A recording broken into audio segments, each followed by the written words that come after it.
On this episode of Code Blue in America, the breaking news segment, we're peeling back the bandage on a wound many refuse to admit is infected.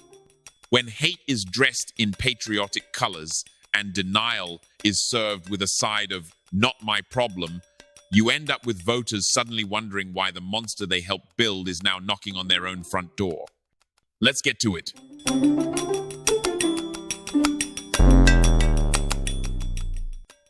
In case you missed the opening zinger, if you don't think it's hate speech until you're the one being roasted, then congratulations, you're part of the problem.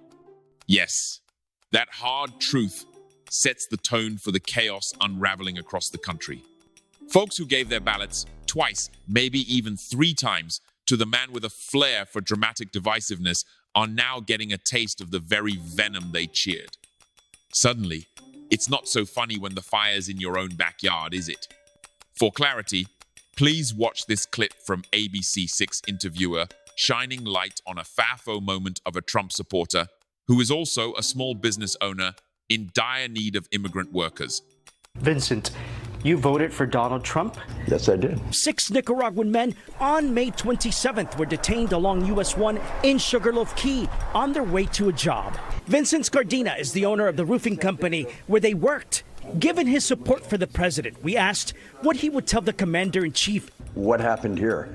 This situation is just blatantly not at all what they said it was. While he agrees with most of the president's policies, he thought the Trump administration was going to focus solely on deporting criminals. It seems immigration officials, he says, are just trying to meet quotas now. Buyer's remorse? I don't know.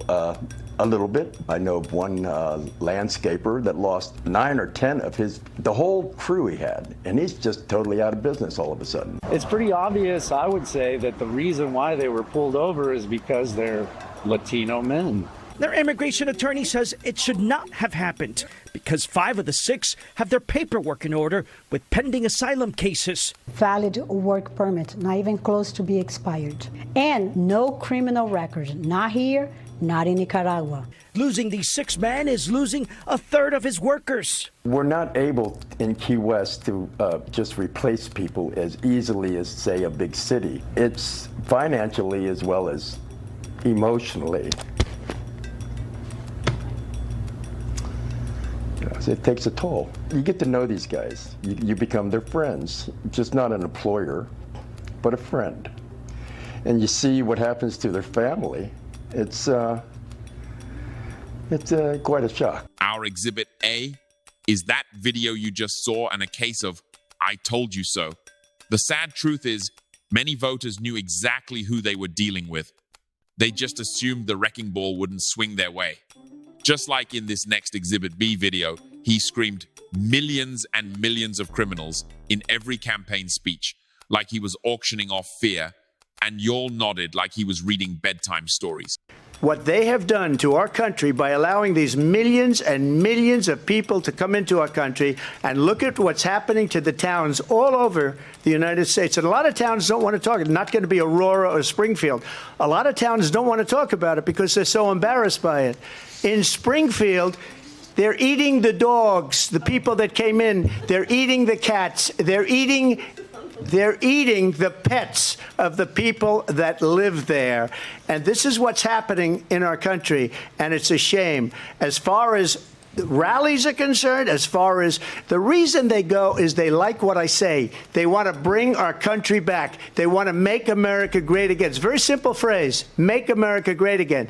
She's destroying this country, and if she becomes president, this country doesn't have a chance of success. Not only success, we'll end up being Venezuela on steroids. I just want to clarify here. You bring up Springfield, Ohio, and ABC News did reach out to the city manager there. He told us there have been no credible reports of specific claims of pets being harmed, injured, or abused by individuals within the immigrant community. Well, I've seen people on television. Let me just say here, this is the people on television say my dog was taken and used for food. So maybe he said that, and maybe that's a good thing to say for a city manager. I'm not taking this from television. But the people I'm on taking it from television the city saying their manager. dog was eaten by the people that went there. Again, the Springfield city manager says there's no evidence of that. Vice President Harris, I'll let you respond to the rest of what you've heard. You talk about extreme. Here's a brain teaser. If millions of your neighbors, co-workers, and delivery drivers are now criminals, who's left to pick up your Amazon packages? Logic was the first casualty that you sacrificed in your vote for him. Empathy quickly followed as the next victim because you laked it. And now, karma's circling the block like an Uber Eats driver with attitude. So please, don't polish your halos just yet. If you're only upset now because the hate speech GPS finally found your zip code, you're not a victim, you're an accomplice with bad timing. The truth isn't always cozy, and it's certainly not served with marshmallows. For those still dreaming that once others are gone, the hate will retire quietly into the sunset. Newsflash, it doesn't. For leaders infected with the hate variant, there's always a next group. And unless your bank account has more zeros than a NASA launch code, spoiler alert, you're on deck. And that is the cold truth on Code Blue in America, only on OGMnews.com.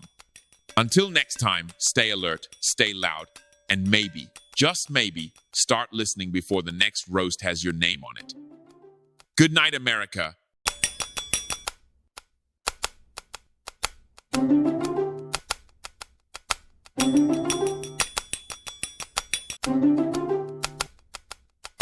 Thank you.